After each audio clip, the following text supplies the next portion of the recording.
Všimol si inzeráty na predaj nehnuteľností s fotkami iba znútra interiéru? To, že sú zväčša natočené iba na lacný telefón, nebudem komentovať.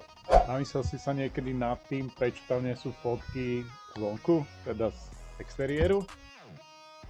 Ak tam nie je fotka zvonku, tak tam nie je uvedená ani lokalita, kde sa ten dom nachádza.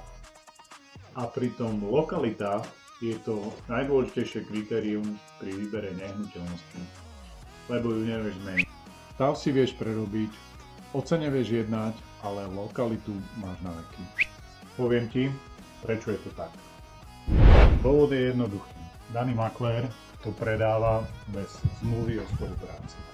Preto sa obáva, že spraví propagáciu aj pre inú realitnú kanceláriu a predá sa to mimo neho, takže bez provízie.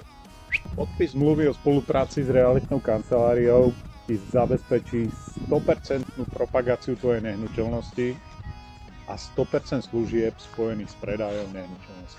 Takže to máme spolu 200%? Či jak to je?